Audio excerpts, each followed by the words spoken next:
Bonjour et bienvenue à notre méditation du mercredi.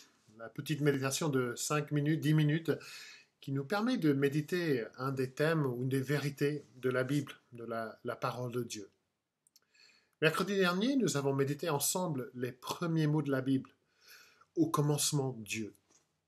Et aujourd'hui, nous restons dans le livre de la Genèse, le premier livre, et encore une fois, nous allons méditer les premiers mots. Non pas les premiers mots du livre, mais les premiers mots parlés par Dieu dans l'histoire de l'univers.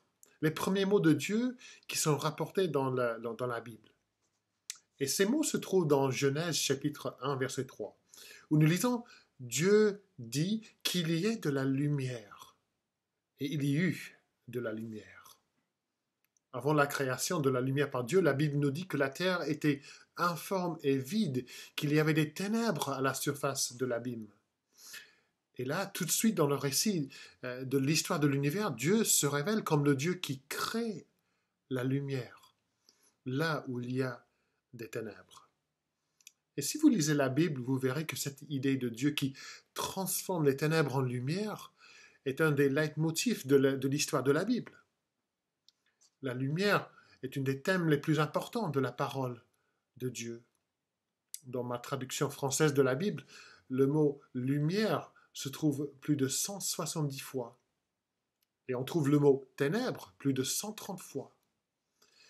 Et bien souvent, quand la Bible parle de la lumière ou des ténèbres, c'est pour décrire des réalités spirituelles. La Bible parle de ceux qui essaient de vivre sans Dieu, qui rejettent Dieu, et dit « Ils se sont égarés dans leur raisonnement, et leur cœur sans intelligence a été plongé dans les ténèbres. » Dans les ténèbres, nous trébuchons, nous nous perdons, nous avons peur, nous ne savons pas où nous tourner. Nous recherchons la lumière sans la trouver. Mais la bonne nouvelle, c'est que le Dieu qui a fait briller la lumière tout au début de la création, tout au début de l'histoire, c'est le Dieu qui continue à briller sa lumière dans la vie des gens comme vous et moi.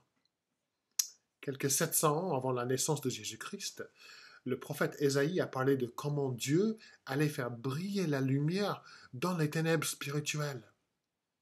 Dieu dit par la bouche du prophète « Je changerai les ténèbres en lumière. » Dieu dit qu'il va agir pour changer les ténèbres en lumière. Mais comment va-t-il faire ça? Il explique plus loin, toujours par la bouche d'Ésaïe, qu'il va envoyer son Messie dans le monde.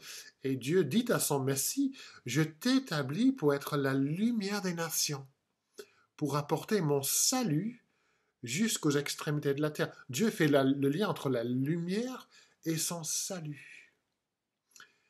Mais c'est qui sera envoyé? Pas simplement pour apporter de la lumière aux nations, mais pour être la lumière des nations. Qui Dieu allait-il envoyer pour briller dans les ténèbres?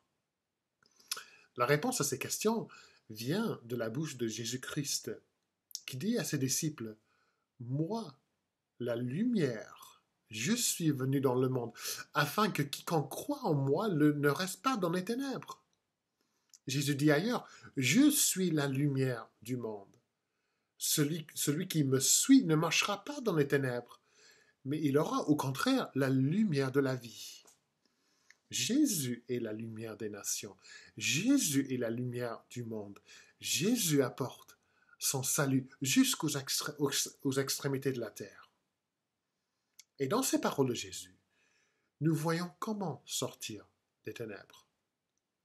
Nous voyons ce que veut dire entrer dans la lumière. Jésus parle de ceux qui croient et de ceux qui le suivent. Jésus nous appelle à croire qu'il est vraiment la lumière venue de Dieu, la lumière de vie, la lumière qui sauve, la seule lumière qui sauve. Et puis il nous demande de le suivre, de changer de vie, de ne plus marcher dans les ténèbres, de nous repentir. Dans le psaume 43, un des chants de la Bible, nous lisons ces paroles. « Envoie ta lumière et ta vérité, qu'elle me guide et me conduise à ta montagne sainte et à ta demeure. » Chers amis, je vous encourage à vous servir de ces paroles pour vous-même. Dieu, envoie ta lumière. Envoie Jésus. Guide-moi, conduis-moi en ta présence par la lumière qui est Jésus-Christ. C'est ma prière que Dieu qui a fait briller la lumière tout au début de l'histoire du temps, qu'il fait briller la lumière en vous et en moi.